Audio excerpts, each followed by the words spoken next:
Hello again. Welcome back to Feminine Wants. Today I am talking about a book that I just read that was so good, and it is perfect for Valentine's Day. Exes and O's by Amy Lea. This is my first book by this author, so I really came into this not knowing what to expect, but I loved it. The writing is very pop culture-y. It feels reminiscent to talking to your girlfriend or texting with one of your close friends. So there's lots of like LOLs and sarcastic little emojis and stuff. So if you're not into that kind of writing style, this might not be the book for you. But for me, this book was so funny that there were points where I felt like it should have been illegal, okay? Really cute and funny. This book is for you if you have ever been told you are too much, you're extra, your expectations are too high for guys. That's not how real life goes. That's just what happens in romance. Like, get over it, get over yourself. If you've ever been told that, or if you've ever been told you're like too clingy or obsessive, this book is for you. Because she is a little obsessive. In the book, she has a list of her exes that she is going to go try and reconnect with. I was really worried because I thought this was a book about rekindling ex relationships, and like she ends up getting together with her ex, which is my least favorite trope. Like, second chance, no thanks. How about no? How about the reason that we broke up is because we're not supposed to be together? How about no, not in this lifetime? How about check yourself before you wreck yourself? How about I think of something a little more unique to put into this part? Not gonna happen. So Trevor was sex on wheels, okay? And like I said, he started out as this kind of unlikable character for me. I'm not into tattoos. I'm not into super promiscuous guys. I'm not into bad boys. Fireman, okay, he gets a pass for being a fireman. But everything else I was like, not my cup of tea. Whoa. He kept ratcheting up the hotness until it was like death was imminent. But what a way to go. Am I right? I mean, it would have been worth it. Yeah, Trevor was very hot, and I loved how protective he was of Tara. He went into like full caveman mode and was like, no one's gonna hurt you. He would step up again and again when her exes would let her down, and it was just melting me further and further until I couldn't handle it anymore. Spoiler alert, okay? Mute the video for a second if you don't want spoilers. When he shows up at the restaurant, when she gets stood up, oh my gosh, I was just like, I wasn't ready for Trevor in a suit, first of all. This is single POV, so you have no idea what's going on inside Trevor's head, and normally I don't like POV, but in this case, I loved it because you're along for the ride with, I'm gonna say it the right way, Tara. It's not Tara, Tara. She says specifically in the book, this is why a Kindle would come in so handy right now. If I had this in e-reader version, I could just Google inside the book. Anyway, you're along for the ride with her. You don't know what is going on inside Trev's mind. You don't know if he likes her, doesn't like her, or is he like starting to catch feelings but not sure. What I didn't like about this book was how she kept bringing up his ex. He had like an ex who was like an Instagram model, beautiful girl, and she kept going, why don't you talk to Kyla? Why don't you get back together with Kyla? Have you texted Kyla?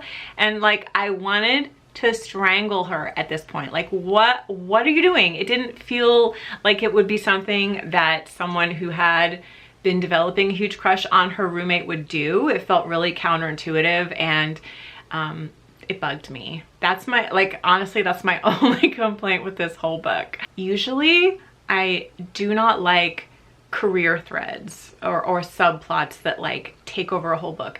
And this career subplot, if anything, it like lent another layer of romance to the book, which normally never happens. Maybe because her career is being a bookstagrammer. She's on like Book Talk or Bookstagram.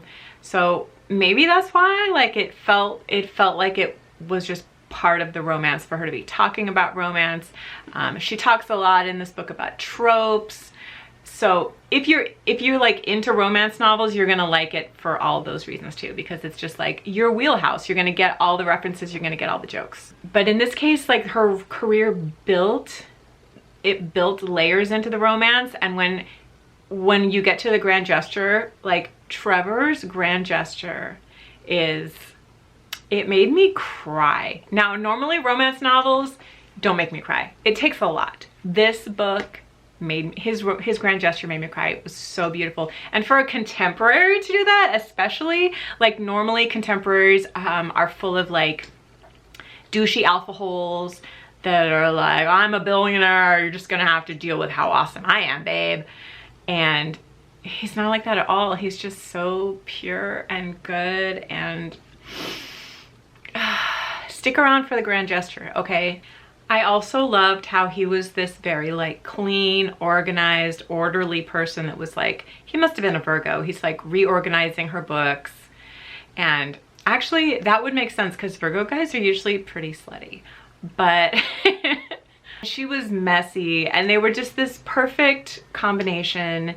And that in itself was another form of caretaking. Whenever she was down, he would feed her, he would organize her books, he would take her to the hot tub so that they could relax together. I know, relaxing in a hot tub. He was constantly just showing her again and again through actions. He wasn't speaking the words, and we weren't inside his POV, so we didn't know, but his actions over and over were like, I care about you, I care about you. So she's starting to think like, am I crazy? Does he care about me? Because of her whole history of overthinking it and falling in love too fast with every single guy. If you've been this kind of person, you're gonna totally relate to this book. If you're the kind that like gets a crush on every single guy in your class, or you get a crush every time you have a new coworker or something, it's so cute because she's aware of her tendencies in this book, and she is pushed into a situation with someone, forced proximity, where she's not really sure, like, is this the real thing? Do I trust my heart? What's going on here? And it was completely delightful. I did not read the first book. You do not need to read the first book. This is a standalone. You bet your sweet bippy I'm going to go read the first book. Not to use a cultural reference from Laughing. Gosh, what is that? I don't know. A 60-year-old cultural reference? Okay.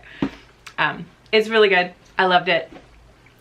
There is a subplot that is around health and hospitals, and there's a sick child. If that's something that would negatively impact you, just be forewarned. She's not hurt acutely in this book, but she does have a chronic condition that requires her to live in a hospital or spend a lot of time in the hospital, and it's handled really well here, and it's beautiful, and it just shows you one more side of why Trevor is the best boyfriend ever. I think this cover is really cute, but this cover is, it's not really super inspiring me. I don't know. Oops.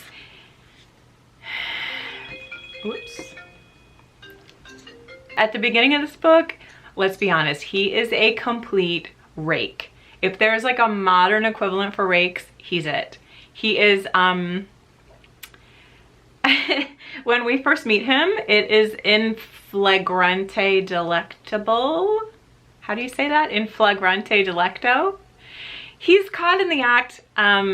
He's banging someone on the kitchen island. Okay. Like she walks in and her new roommate is like right there, completely in the nude with a naked woman, and they're doing things that you do in romance novels. How she manages to transform this character from this guy.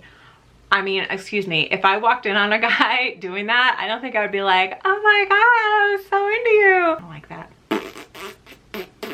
But how she manages to transform this character from that into someone that you not only love, but like would follow into the gates of hell. I don't know how she does it, but she did it.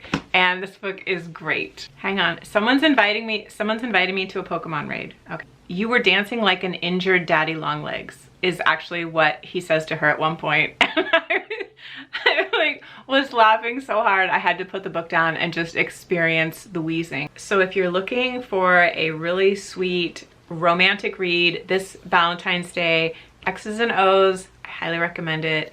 It is steamy. There is sex on the page eventually, but it's not like over the top, and it's done in that kind of like abstract contemporary way where it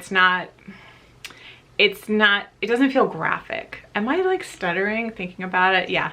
It's hot, but it's not like, ooh, what? You know, it's not clinically everything spelled out.